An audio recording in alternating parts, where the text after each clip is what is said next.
Business with a servant's heart. Welcome to the podcast. Inspiration, motivation takes. Listen to the podcast. We're all about to talk about life. Our guests will share their life story. We want you to success in life and business. We're ready and we will start shortly. We're gonna talk about life. We're going to speak on business. You're gonna shine bright. We are going to witness business with a servant's heart. With hosts Steve, Ramon, and Ray. Inspiration, education talks. Listen to the podcast.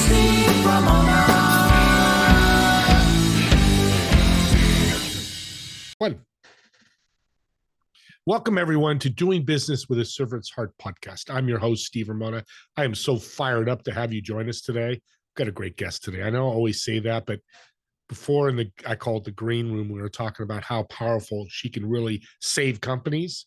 I'm literally save companies. If you're one of those companies, you really need to listen.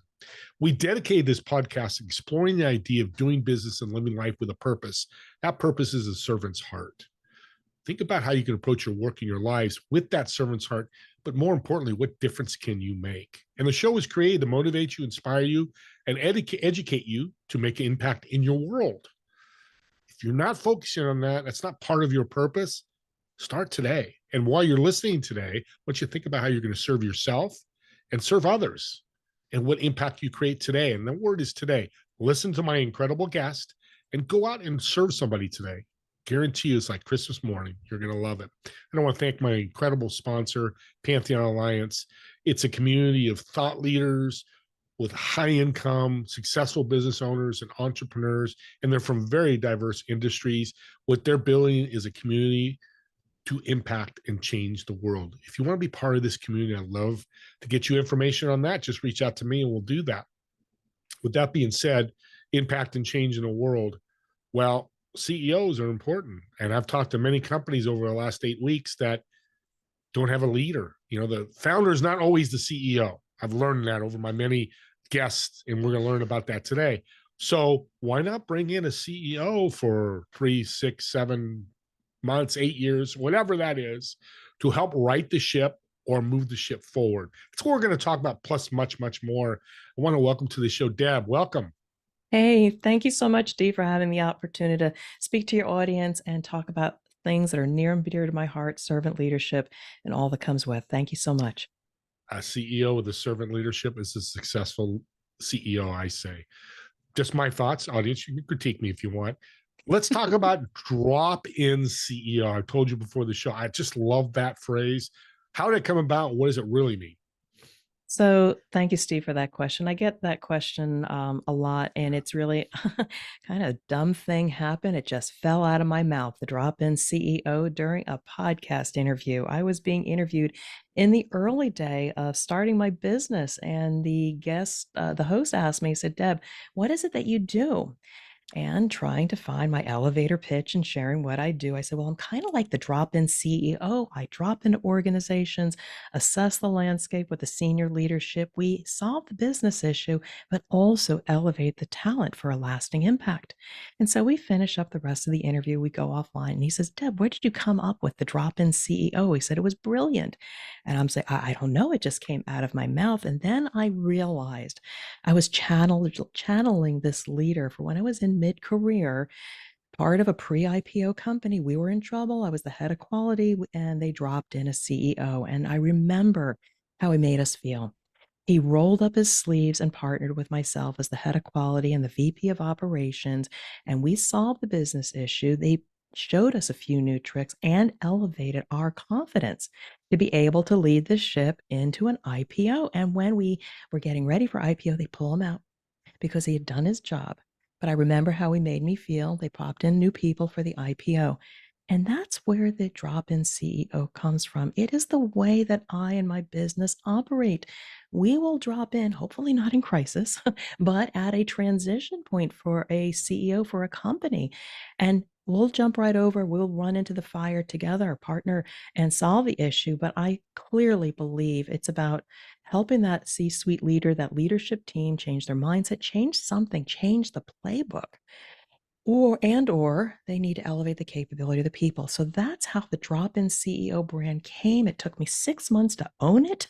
And then came the podcast and everything afterwards and the branding. Deb Coviello is the drop-in CEO for organizations. Superpower you have, and when you do this, is have a set of eyes outside the organization. You can see things that they see every day and go, oh my, you probably hear this all the time, Deb. Oh my God, I didn't see that. Talk about the power of that, because that's super powerful. Well, I just finished doing an assessment at a company where I did have to report into the CEO. It's a very significant business entity for which they're going to see huge growth. And they went in with tunnel vision. They said, I think we need this kind of treatment to enable us to move to the next level. And they gave me full reign to go in and out of their facility, see everything. And it wasn't just quality, it was service, it was operational efficiency, it was safety and health and lean. I mean, these are all the different lenses that I have accumulated over the years. Yeah. And yes, I did validate that we needed to implement X. But I said, if you want systemic growth, not just trying to get a result and get those P&L numbers and answer to the private equity company, I said, these are the other things that systemically you need to fix. And we had some contentious conversations, but they did realize, yes, what he thought he needed, yes, but we need everything else. And that's what leaders do, is they need to be able to first have the courage to ask for an external view and bring in those eyes so they have a full view and they can develop a holistic strategy. And ultimately what that does, you not only achieve the issue, the growth, whatever that is, market share, you leave your legacy because you cared enough for that external view. Love that story. And that leads to so many great questions, but contentious and not fighting, but there's conversations. How important is when the drop-in CEO, Deb, comes in and take action or don't take action? Well, meaning when we're having that conversation with that leadership team. Right. Well, it's not about action or inaction. I think it's more about risk management. Okay. And people will, well, we've never had that issue before. We shouldn't be spending that kind of money. I'd rather do this than that. I have seen time and time again when we decide to throw the dice as leaders, darn it, the planets will line up and you're the next one in the news with that recall because you threw the dice and said it's not happened yet. But conditions, if the conditions exist, let's just say you have a highly trained workforce that they know what they're doing, and then things change. You start growing, you bring in the new temp people, haven't had enough time to realize all of that tribal knowledge, and then the planets line up, the equipment doesn't work a certain way, the supervisor wasn't around that day, they're left to their own device, they don't know certain things, and guess what? You have that recall. I talk to leaders in terms of what is the risk and outcome. You can decide not to do something now, but be aware the ramifications of that decision, because I hope it never happens. Some of those risks, those bad things, loss of customers, disappointment, loss of loyalty and brand and market share. But I've been in business a long time to see short-sightedness or chasing results is going to come back and get you. And I seek to work with highly aware teams and leaders that understand it's about peace of mind and having everything right and in place because you care about the people and mitigating risk. Yeah. So that's my answer. I love it. And I'm thinking off the top of my head, it's October 25th, 2024. I do that because people can hear this a year later. The E. coli situation with McDonald's is happening right now. That CEO has a lot to work with. That's where you, as a drop-in CEO, you partner with these companies. You don't take over the company. Talk about that. I love what you do with that. Yeah. So my tagline, and again, I have been going through some change management on myself. It really is a partnership, a partnering with the C-suite leaders to navigate challenges with confidence. One could say, Deb, you've never been a CEO. How can you claim the drop-in CEO? Well, I say nay to that, but I actually say it's really about a mindset, because whether you've had a title or not, the line worker, the person on the front line, the McDonald's worker closest to your consumers, if they can be able to explain the purpose of this service. This is how I'm in service. This is how I prepare the meal. This is why it's important. Here are the ramifications if I don't follow that recipe. That person understands the values and what's important to the consumers. Why can't that person be a CEO? So it's really about a mindset, regardless of what your functional and title or background. I become valuable to those CEOs for the highly aware CEO that realizes they don't have a full perspective and they want a trusted partner. So, yeah, let me take on the title of the drop in CEO, but just know I become anchored onto that leader to be able to, for them to see and ultimately achieve peace of mind. So, yeah, it's an unfortunate thing with the E. coli thing. If not them, it's somebody else. Yeah. And I wouldn't go fire anybody. I wouldn't say the CEO needs to step down, but I would perhaps go deeper into how do the conditions or management practices exist for these unfortunate circumstances. Well, McDonald's, if you're listening, anybody in the executive, hire her, because you said one thing really just you didn't gloss over, but went through it, is make sure the frontline worker understands that message, because they're talking to the consumer every day. That's such a great multi-million-dollar comment, because people are drive up, hey, you got E. coli, your burger, they have this great, and it could be scripted, but it comes from somebody like you that's looking for perspective as a partner to go. It's such a perfect scenario so hire her. That's the bottom line. I didn't pay Steve to say that. No, she did not. Steve. No, that was coming right from my understanding exactly what you do. You've got these 3 L's that I love: lift, light, lead. I tried to find out what you meant by that, but now I want to hear it from you. What does that mean? Lift, light, lead.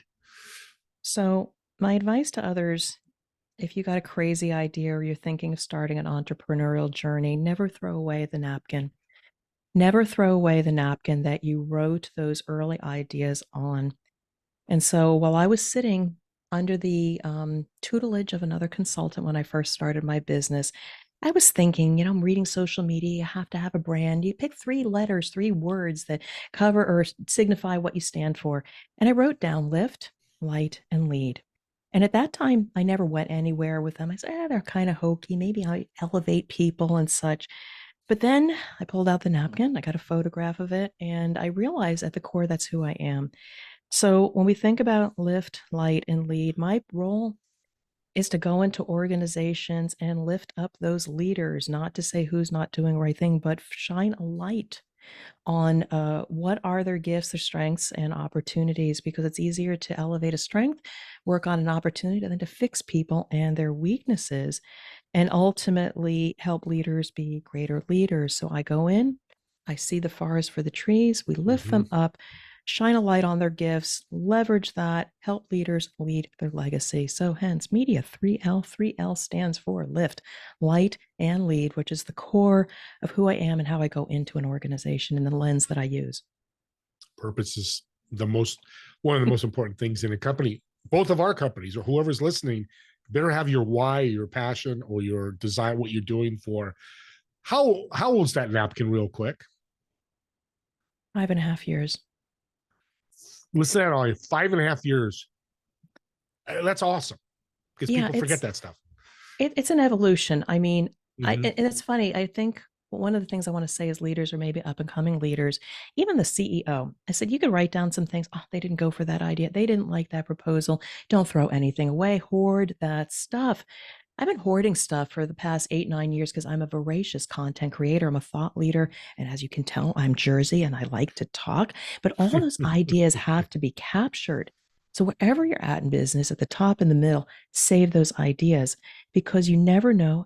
And I actually recently had to go through, I got to find that PowerPoint because I want to bring it forward for this customer. And I'm saying, oh my God, look at all this stuff I've generated.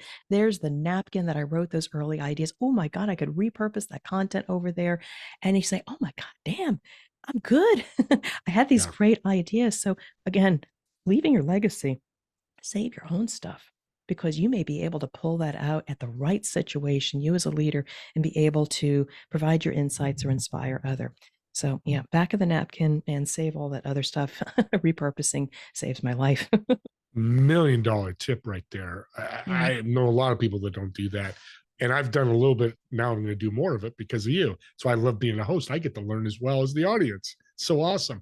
Let's talk about your book you have now. And I'm excited you got another book coming here in the near future. Talk about those books. Yeah, so also through some coaching, Deb, you talk a lot, you put out so much content, but what's your system? What's your process? What is unique? What is your intellectual property? You need to put it down in writing.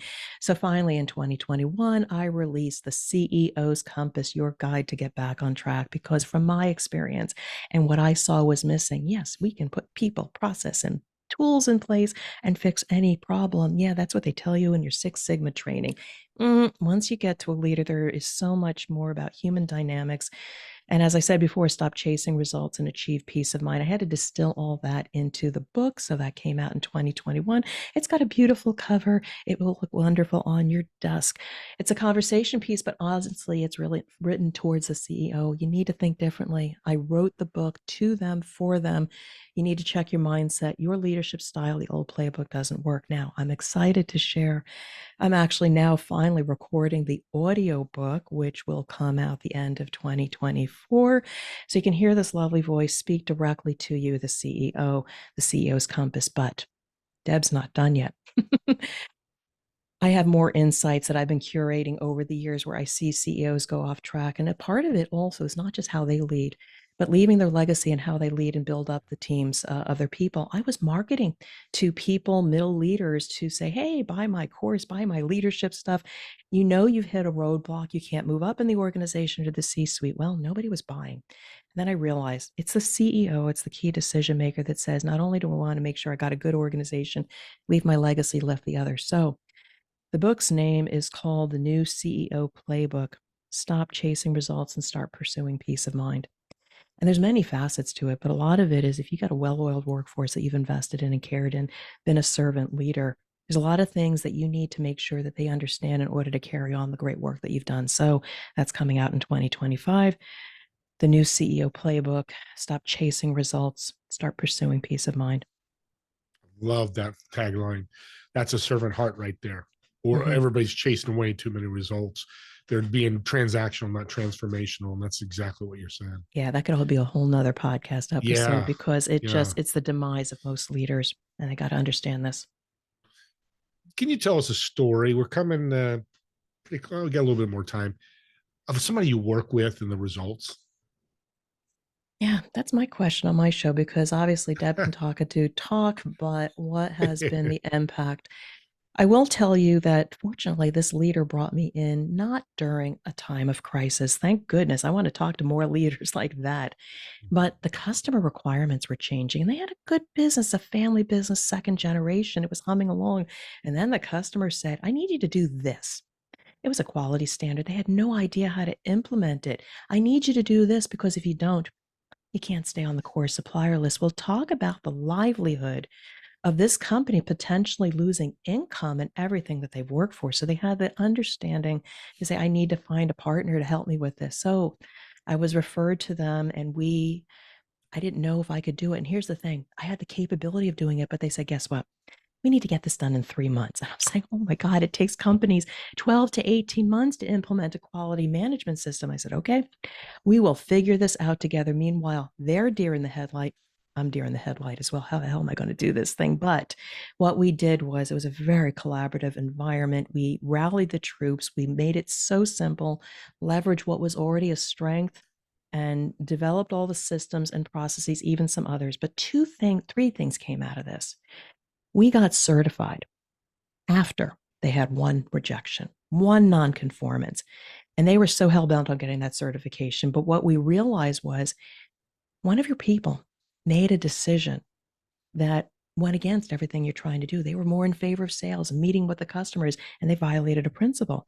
This told them they needed to go back to their values and their culture, helping people make the right decisions in service to their customers, not just to check the box and answer a sales call. So they gave them some pause.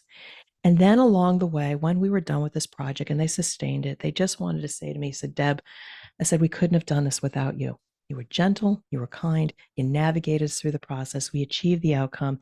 And guess what? That business has doubled in size and they are in a new facility and they're growing. And I can't wait to see where they go. Yeah, it's an incredible story. And that's the power of the partnership working side by side, collaborative, the word you used, instead of coming in and going, Steve, you need to change this, and this. And there's advisors that do that. I've talked to them, and then that may work, but I like probabilities. Dropping CEO, you're a much higher probability of making that ROI change and making the culture change and all the changes that need to be happening depending on what you're doing. The other thing I want to mention is you talk about working with a CEO that's successful. You love working with them. Hey, if you're out there and successful, do you want to go from 5 to 50 million? I know a place you can go to help you with that. That's what I love. And that's a servant's heart. I'm not going to work with the people that aren't working because I know they can, they're going to pay me and probably pay me well. I want to work with the people that are winning because I want to win right along with them. And I love that. So I had to mention that. But the message is most of the time, fortunately or unfortunately, I'm called in at a time of crisis where they're firefighters, crisis if they're losing customers. I'm happy, very happy to run into the fire with you. But that's not the best place. And I often, and this is just my little public relations announcement, is have the courage to ask for help before it gets too late, because you may not be able to recover. You may lose people along the way, and that'll be your demise. You look good in a firefighter suit too. So I could see you jumping in and running right into that fire with that ass ready to roll. Let's go, guys. That would actually be a pretty good meme. Last thing. When it comes to somebody listening, I always like to ask this. What's one tip you can give them going, I want to be a better CEO? I have to reiterate this. Mm-hmm. Have the courage to ask for help, because this is a key principle in both of the books, is that you may have been a rock star and your playbook has served you for a great deal of time. That is why you are the CEO in a place of leadership. You have to have the awareness that sometimes the conditions change that you've never faced before, and you don't know how to get out of it, and you will muscle through it. Most people will work people harder to keep it at bay and ignore. But the leaders that I like to work with are those that have the awareness to sense something is changing and realize that people turn to you to realize you don't have to know all the answers, but know some smart people. And again, have the courage to ask for help so you can leave your legacy, have your trust, and maintain what you've built together with your team. Well, audience, I'm just going to tell you what she just said there is spoken by, I've talked to some very powerful leaders that led millions of people. That's the first thing they said. I have to have courage. They have to have courage. It's one of the major components of being a leader. I'm so glad you said that, because I just learned that personally a couple months ago, and I keep hearing it over and over, because it's funny when you learn something. It kind of like when you buy a red car, you see red cars. Yeah, there's a phrase some doctor told me. I don't remember what it is, but thank you for sharing that. That's so powerful. My pleasure. I love to end with a little improv at the end of the show. So I've got a question for you. So you've got a reservation at a restaurant, table of 4. You're going to have 3 guests, dead or alive. Which guests are you going to invite? Why are they going to be invited? And what food would you order? Oh gosh, I'm a Jersey girl. Yeah. Linguine and white clam sauce. My husband's uncle made the best, and I've never been able to match it. So good Italian restaurant. And what I'm going to do, though, is if there's only 3 chairs, one of my children's going to sit on the other's lap so I can have my entire family with me. There's a lot of wonderful people, but I live for my family. I used to think my legacy was to leave a lasting impact. They're going to change the world. Well, no, I'm changing the world, but the best thing is to have my husband and my 3 children at that table with me. They've had my back. They're my cheering section, and they're going to carry on this legacy. So I'm sorry. They are productive citizens of society. They're famous in my eyes, and that's all that matters. Family. Oh, Deb, that is so beautiful. And it's your table, so you can cheat and have one sit on top of the other. We'll just bring a second. We'll bring a 5th chair in. I'm okay with that. That's really, you really improv. Well, Deb, you're a blessing. And I truly mean that. You care, you succeed, you help people move forward. It's not just about you, it's about helping others. That servant's heart. So I thank you so much for being a guest. I know people are listening going, how can I connect or support Deb? How can they do that? So thank you so much for the opportunity to have your platform and talk to your audience. I'm very active on LinkedIn, Deborah A. Coviello, or the Drop-In CEO. It's me answering all those messages. Direct message me or go to my website, dropinceo.com. Go to my contact page, and again, book some time. Let's have a conversation. Let's get to know each other and see how we can be in service to each other. Thank you again, Steve. You're very welcome. And audience, subscribe to the YouTube channel. And here's why. It's a unique perspective. You have access to Deb. It's easier to find these shows if you want to listen to her over and over again. When you have this subscription, you can find the channel. I've got 20 subscriptions myself because I can easily find a podcast or a video I want to connect. But I think even more important, as you're listening to Deb, I want you to think about this and think hard. You hear something or hear multiple things she said, and you have a friend or a family that has a company, send the podcast, go, I just listened to this incredible woman. Listen to this podcast. I think she can help you.